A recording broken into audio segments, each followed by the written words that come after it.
this might not be able to do the video because I'm doing it on Discord. Okay. So let's go over some energy stocks. What was the? There were a few, right? Like what were they? Let's what's Chevron's CVX? All right. Do we have reports for those? We do. All right. So let me get in the zone a little bit. So what am I? We see a peak.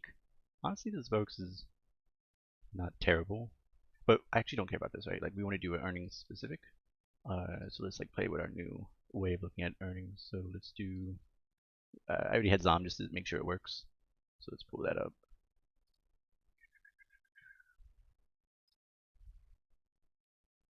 So let's look at anything you want to look at in particular, or you just want me to kind of go and do my thing?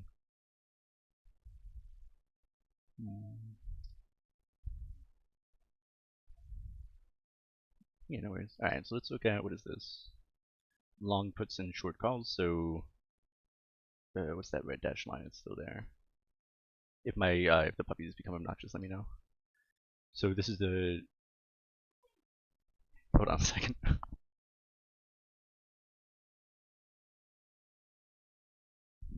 The bullish outlook, which seems to be decreasing somewhat. So this is the component for like the directionalized sentiment analysis.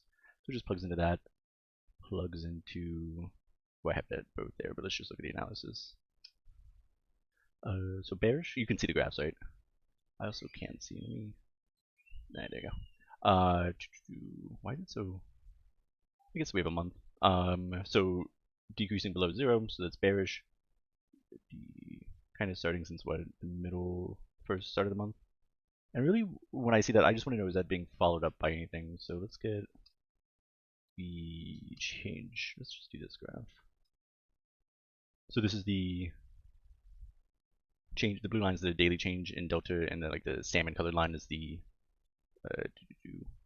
running 5-day. Yeah. So, and the idea is like if we see, I think because like on Tesla we saw. Let's look at Tesla real quick. This is the reason why this is so janky, this code, and that I have to kind of go through and manually do it, is that this is the code that was like incorporated into the weekly chats, so I didn't, and it's kind of like the what I'm experimenting with before deciding what to do or how to do the how it would be incorporated into the dashboard. So is that what I'm looking for the sentiment. All right, so things are still pretty getting bearish for Tesla. It's interesting, but okay. So that was kind of a waste of time. I don't know what my point there was. So the delta is going up and pretty a good amount, right? Like this is. I wonder, can we sparse out the? All right, we got to see now. We got to redo this. This is why you should always make things into functions. Bear with me. I mean, this is kind of, you're witnessing kind of how it's done though in terms of like real time. Okay, word. Let's change it back to XOM. And we want the sentiment analysis. Is that there? But I kind of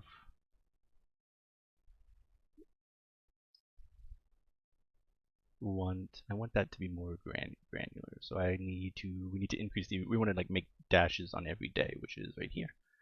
And the cool thing about R is it's like, so it's because it's designed for data like analysis and presentation. It's probably one of the easier languages to like get some nice graphs in. And I was testing out the blue and the white because eventually the dashboard is going to become like the dark mode. So I was just, yeah. Plus I just think it's easier on the eyes, but I'll have to change the colors of all the graphs as well. So, but yeah, no. So we've been pretty bearish, yeah, on XOM. And I guess what I would be interested in then is, so we looked at the change. Let's look at the overall change in delta, which is, this is what I wanted to. Ooh, how do we do this? I haven't done this in a while. We want, I also want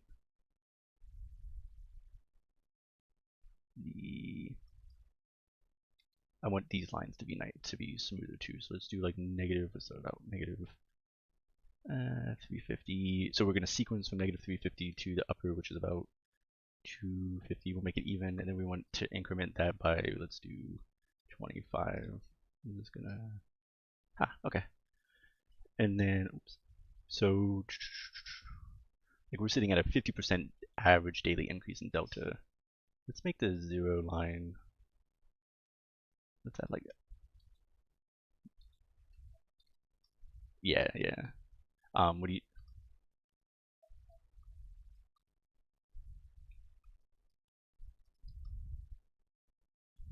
you?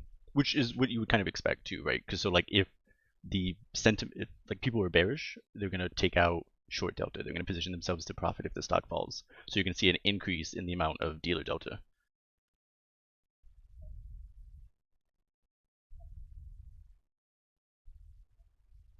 Correct. Because remember, like the options dealer is part of being price insensitive is they really can't be bearish or bullish, right? They're just here like coordinating order flow, and so honestly a pretty decent amount of delta increasing. And then what I would do is go to the report, and I want to know what is like the breakdown of options, especially is that the most recent. Yeah. We're about to get a big thunderstorm. So I mean, it's got a reasonable amount of options, but it's not got a. What's interesting is it doesn't have a lot. Why is volatility doing so much? Because so what I see is I see big changes in delta. I see like 760, 198, 16%. But besides like this 116% on the 5-day for the out of money calls, I don't see. There's not like a lot of big changes, right? So the question becomes like, why is delta changing so much? But then I immediately look to price and I look to volatility, and volatility tanked. Has it been tanking? Kind of. Since like mid-July, is that the right month?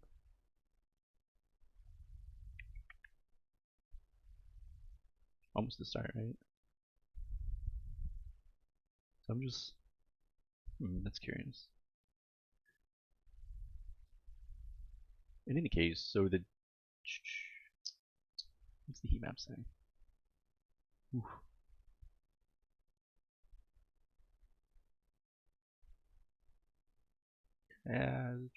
Liquidity, yeah. So all right, so let's recap and then we'll see what you think. So we have, if you look at the sentiment, where is you? Right here. We see trending bearish and decently bearish now at like what, -2. I don't know if this unit means anything.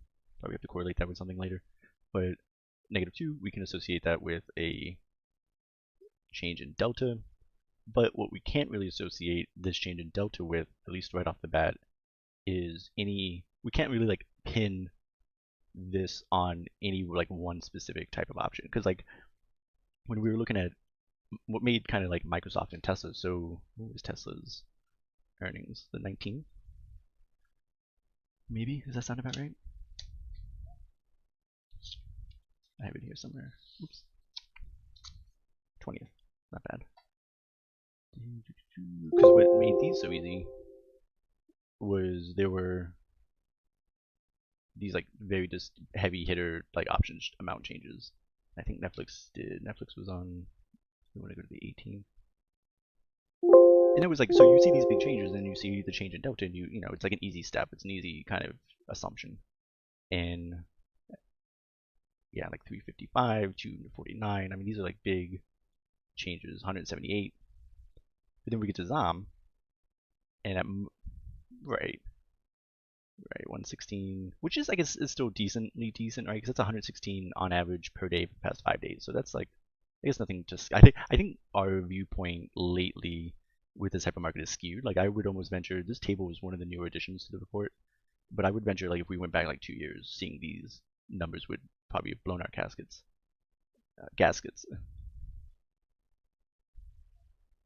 Yeah, and I think just so there was a little bit of tight, but we do see, I guess, like the prominent changes are this 116 out of the money long and these 69 both on the 5-day out of the money put. So it definitely like reflects the bearish sentiment. And but this delta has been, because of it, steadily increasing to some like pretty hefty tunes. Like the average increase in delta over the past 10 days is 760%. So little call wall at 100. What happens at the heat map at 100? Big sell. So what does that tell you about those calls?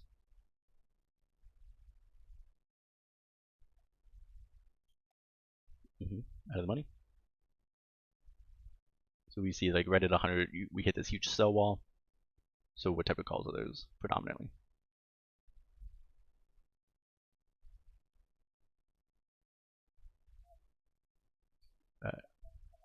Hmm. Hmm.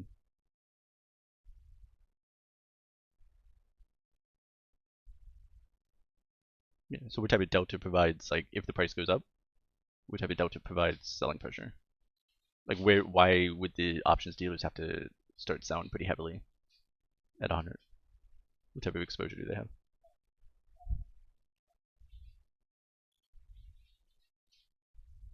Uh, Long delta, right? Because if, yeah, so say like they're like zero 0.5, they have long like 0.5 delta, and so then the price goes up even more. So it goes from like 0.5 to 0.75, where that's 0.25 more delta. So they have to, and that's long delta. So then they have to sell 0.25 delta to the market. So it just tells you that this is a pretty hefty short call wall, like a retail short, dealer long. Mhm. And then, so honestly, I think this is one of those similar to Amazon, which was surprisingly like not decisive in any one direction. I was actually pretty surprised, especially I think after starting out with Tesla and Netflix, I didn't think that they would be so intense.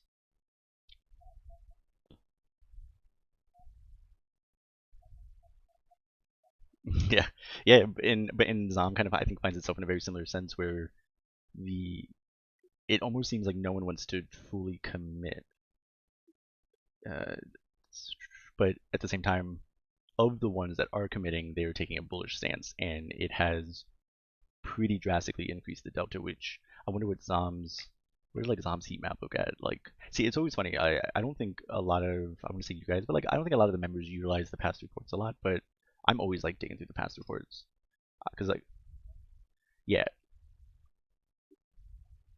yeah, like what yeah, exactly. And like so like what I'll do is I'll do increments back usually about a week. So like let's look at the 22nd. Yes, thank you.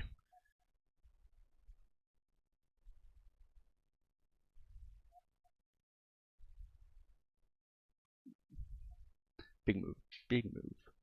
Let's do. Can I? Unchecking doesn't. Yeah, let's do that. Let's do this. That way we can get the. Haha. Okay. And then so last Friday I got. It's the arrowhead formation is what I call that. Be close, be close. So you see, like here's kind of telling, right? So like if we go back to last Friday, there isn't much activity on ZOM. So that kind of puts into perspective how much these values may be telling, right? Because a week ago, our top value was 41%, and that was our highest. And so we're like 3 times that now. So that just tells me I'm kind of just trying to triangulate like what was the past be like. I'm characterizing what ZOM was like in the past, which seems pretty. I mean, price action is pretty eventful, but in terms of the options, this is a Friday, and I think OPEX as well. Or no, OPEX was the 15th, the Friday regardless. Heat map is. I don't know if I classify this as like a stable heat map. It definitely has purchasing support, but so we go there and then da da da da da. What was before the 20? Let's just get one more glance about a little bit before.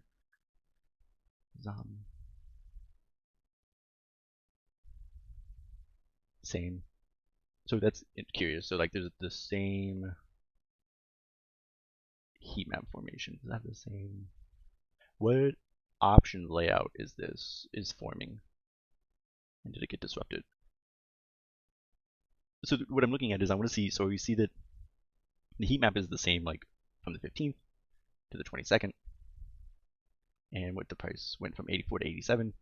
So that kind of tells us that and we can see it too, like the things are pretty static. Because remember the heat maps, even with like these 100% changes, they don't seem to affect much. And so then I look at the options layouts just to say, hey, like are there any prominent features here that have also remained the same? That could be, so like the idea being like if we can identify a common feature in the options layouts that has remained the same and then the heat map has remained the same, well then those are most likely associated. And I do see like a budding, is it a little bit before? Almost. But what do you know off the top of your head? There's an options layout pattern in here, or at least this is reminiscent of an options layout pattern. That's curious.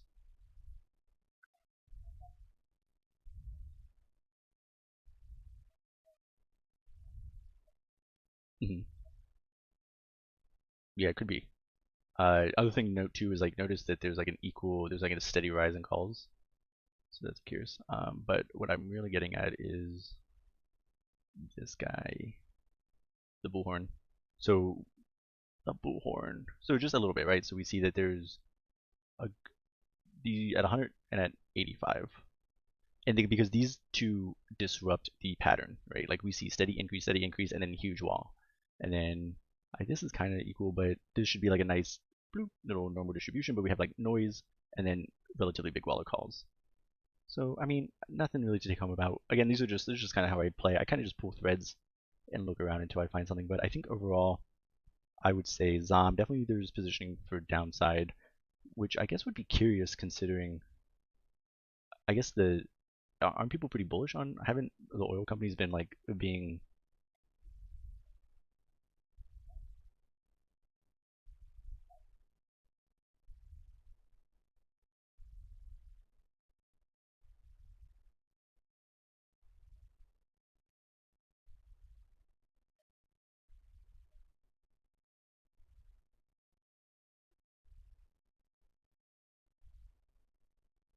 mm, or I haven't looked too much into it, but there's almost like this weird, but also there's like how drastically the options layout has changed, or at least maybe we're like surpassing like we're up here somewhere. So from our vantage point, you know what I mean? Like we're right here.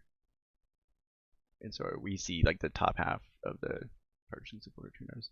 But yeah, there seems to be like this thing where people love to say how bullish they are, and then they secretly take out a whole bunch of short positions. But in terms of directionality, again, this is kind of like odd about Amazon because there's not like I think the one drawback to the way of looking at earnings in this way is that we almost kind of need a hefty showing, but just based on our like the experience so far, the overall delta has been rising, sentiment is bearish. We can see that reflected in the options that are being opened, and that has provided super significant delta. Yeah, like there's tons of purchasing support. Like it's on the selling pressure, but I don't necessarily because I think Microsoft was on selling pressure today and it was green during the day. Um, because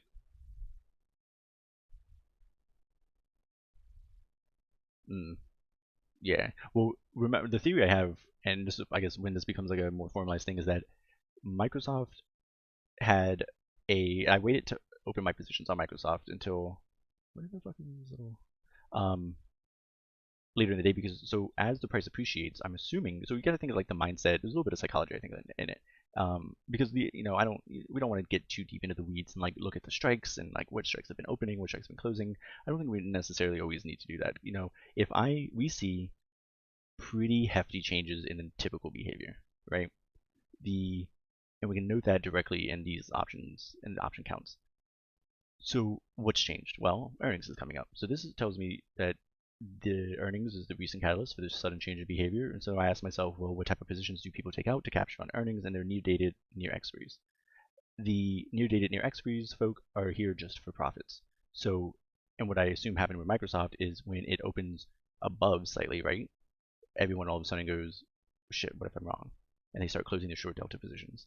So if we could, and maybe hopefully one day we can, I think we would have actually seen like the regression of this selling pressure because all of those near-term, near-dated expiry options that were providing that selling pressure all of a sudden start being unwound by the retail market.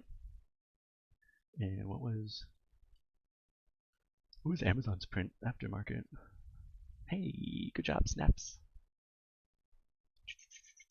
What was especially if you see that selling pressure. Do we not have Amazon from? Yeah, we do. Amazon was today, right? Yeah.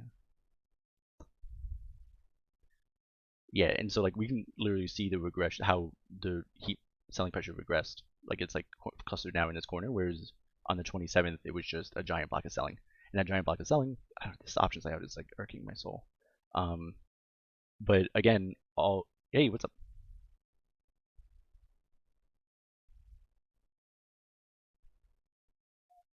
Oh, jeez.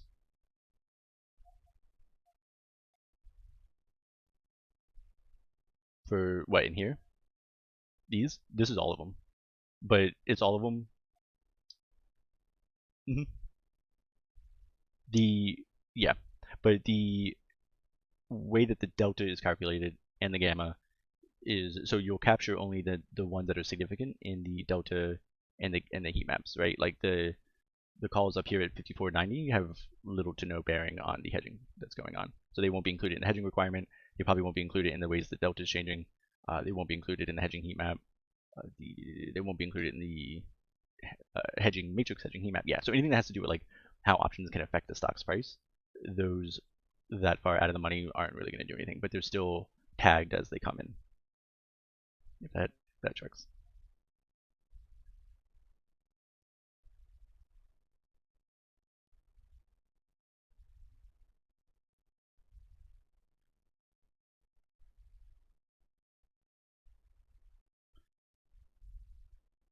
Uh, Possibly. And that's one of the things on it that is standard deep dive answer, I guess, is. But I think for the future, unfortunately, right now, the once the options are kind of tagged, they are in a sense like anonymized, so they get thrown into a bucket.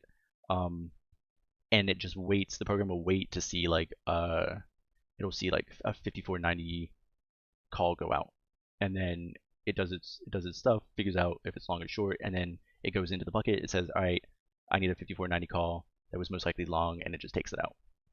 Uh, the and there's like variations for that for the different like strikes and expiries depending on how exposed the delta is. But the answer is yes, kind of, maybe. But for the amount of work that it kind of takes and the additional processing and storing like fees or I call them fees or like tech fees are pretty high to where I don't think currently it is a net benefit, if that tracks. Um, I strip the essentially like I strip the because again like a 54 it depends on where it's at because again like it's Amazon. This report is probably close to 150 200 gigabytes of data per report per day per stock. um so the what it so there's like a dynamic system that's involved in terms of like how much data needs to be actively tracked, but like the 5490 calls are absolutely, they're just kind of like they're tagged as long or short and they're thrown in a bucket. Because it really doesn't matter if it's long in your data, like that 5490 call is not doing anything. Like if we get to the point in time where like the 5490 calls are significant, you know what I mean? Like the things have changed, and then as we've moved up, the algorithm has adjusted. But we can see again like the unwinding. What were the options? Holy moly, is that real? Oh no, this is different. This is it does. All right, well then I have my handy dandy bug list, and we'll just add this bad boy. Um, I think it is because the strikes shouldn't be here. Like this, yeah, like this, unless these got the problem is, yeah, the options layout graph is like a particularly difficult, unexpected thorn in my side because it may be that these strikes were closed today, or it's being read as closed, but they really were dropped down to like the appropriate strike down here. Um, but it doesn't register. The program's not registering that, so I'm just. Mm-mm. No, the options change graphs are I made them distinct. Almost every portion of the report is only reliant. Uh, they're not. I intentionally made them so that's why like sometimes you'll see like like a block of like these will be NA, but you'll still get like a literally like we just saw on what stock was that? Yeah, this. But we still have like the appropriate options directions. Mm-hmm. That was what stock was that? Amazon. Oh, okay. All right. I thought I'd fix that, but another thing I thought I fixed was the watch list on the dashboard. It's super annoying. But okay, so overall, if we, and again, this is a new tactic for me and for looking at earnings, and so I really only have like the kind of like the theoretical mixed with the now, I don't know, 3 successful earnings plays. and from that experience, it says the stock goes up. It's almost just like if you just inverse whatever the market is doing, right? Which, uh, yeah, and net delta, right? As long as I think the key is like as long as you see the changes in the net delta, because again, like a brief mention or what Mark mentioned earlier is the sentiment will track the like 50, 54, 90 calls, but it won't show up in the change in the delta. Because again, if you're selling a call at 54.90, right? And yeah, and like I also don't consider you to be like you don't have like a stake in earnings. You're probably doing something else, something, whatever. Yeah, who knows what's out there. So sentiment bearish, delta going up. We see that this is corresponding to like a near-term increase in dealer long calls and dealer short puts. So anticipate up. Mm-hmm.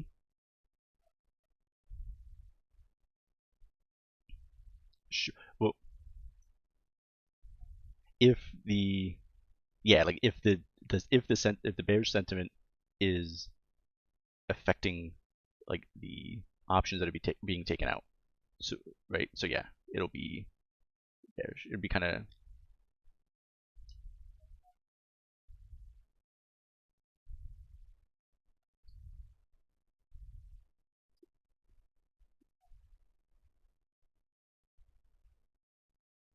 I think that's kind of the yeah, I think that's kind of the real like take home message is just like do the opposite of whatever the market's doing, which is pretty interesting. Which is kind of no, I mean I'm like I said I'm learning all this too, so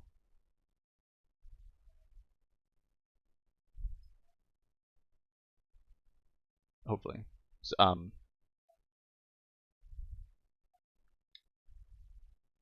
yeah, I think the one that I want in the dashboard is this one. Let's do. I don't know what that's. I think this one would be cool to have, like because it would help visualize the delta table. Yeah. So this is Chevron.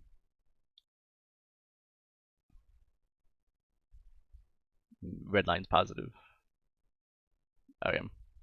Yeah. So what I do with these, yeah, the blue's the one, the salmon is the 5, and yeah, because what strikes me, so the 5-day average goes up and up and up, and then right at like the 25th, it starts, which was the start of the week, it starts going south. Right. I always usually think that the running averages are usually a little better on most things. The spikes are good to figure out. Like we can see here on the 25th, like why did from the 22nd to the 25th delta skyrocketed and then it decided to go back down. Like that's curious. And like I would probably, if I was inclined, I would look at that later. Is this the right one?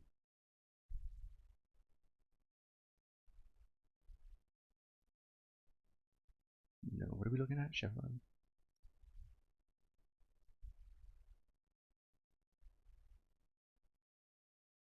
Wrong thing. Oops.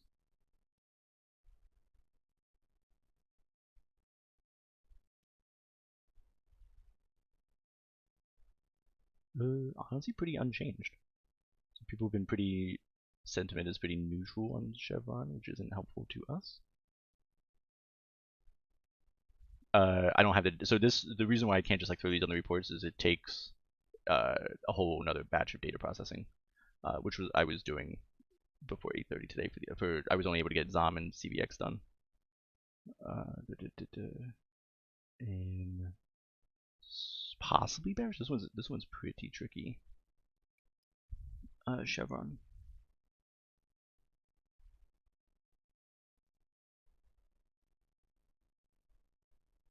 What's my what? Gigabyte. Yeah, yeah. I'm trying to talk to Fires right now to get. I'm so jealous. I'm spoiled.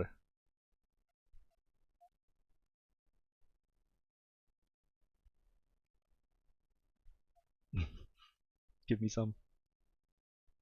Yeah, I have the fastest that you can get currently here, which is a shame. Yeah, Chevron is a bit of a mix. No one is doing much of anything on Chevron, so sentiment has been pretty neutral. I mean, Delta's the daily has kind of been changing a lot, but we see the reflecting in the 5-day a modest like decrease. But I always get like just personally a little, we see these big jumps, so and that always rings like outlier bells. Like, did something happen? Did um, like it's not like a nice steady like increase, but it's like a bloop, huge jump down. That was on the 26th. So what happened on the 26th?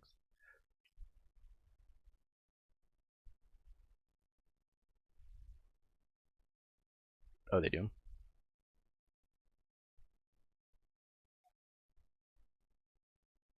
Yeah, I don't think this is a strong enough showing for me. I'm curious.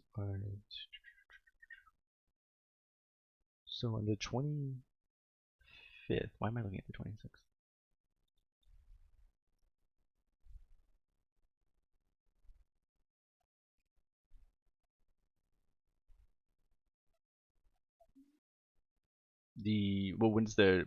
When's the earnings?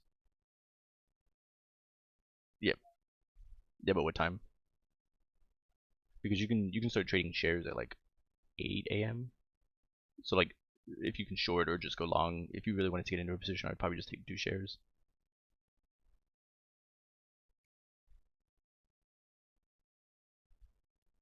It's probably like nine or I would think like 9 or so. Yeah, it's not. Unfortunately, I would. This doesn't just. It just. I like things that scream, right? Like I think in the market there's a lot of opportunity, and there's no need. I don't think. And this is kind of the mindset I take. Like, yeah, like literally let it come to you. There's so many low hanging fruit around. Like how many times I just feel like I'll do like a look at a random report, make a tweet or mention it in Discord, and then like it moves 10%. It's not that I'm special. It's just that these types of events kind of just happen everywhere.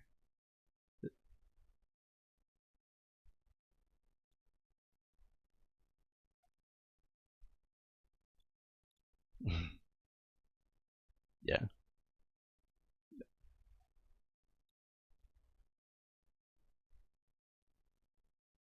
Right. Right. Yeah. This. Yeah. Like this is not like what's Microsoft today? Is not going to be the only stock that moves 10% on earnings. I meant to open a position. I had it posted on my table and I got distracted. I was going to buy some calls. I have a rule that if I do a DD on something, I have to open a position on it. I think it's fair. Yeah, honestly, like I got into it with a guy on Twitter. He's like a hedge fund manager, and he's like, never give your family investing advice. And I was like, if you can't give your family investing advice, I don't want to hear your investing advice. Like, if it's not something you would tell your mom to do, don't tell it to me. Yeah, yeah. I mean, but the thing is, like, if you tell them sound advice, then what they choose to do with it is on them. But like, if you trust your advice enough to tell other people, then you should be able to trust it to tell your family. Now, whether or not they use it is on them.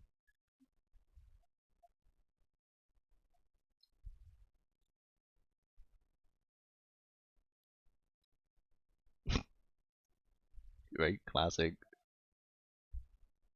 So long puts. Let's see. Maybe, maybe.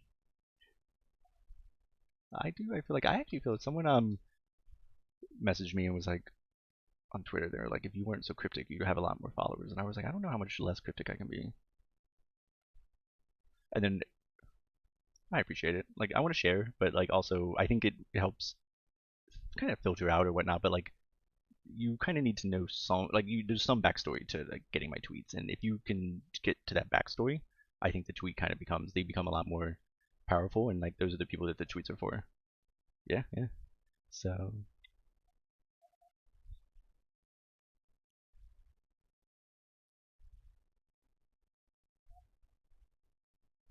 right, yeah. And there's tons of services for that. So like have at it. All right, yeah. So I think take home point on ZOM is bullish. Not the most powerful, but it kind of rings the same as Microsoft, like you said.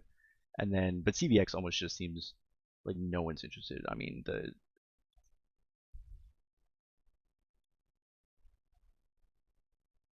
mhm,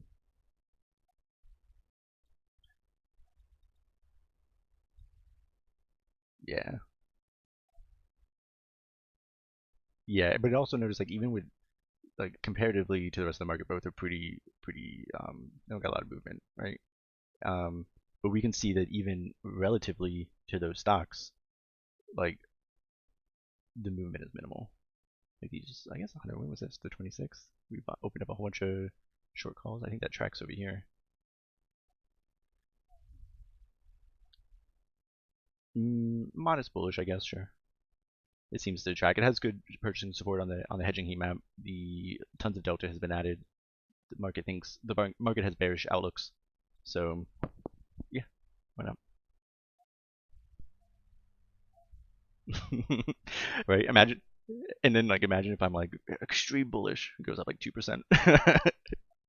So, but all right, guys. If you have any questions though, I'm gonna probably head out, spend the night with the pups. Yeah, of course, of course. And Sunday another live chat.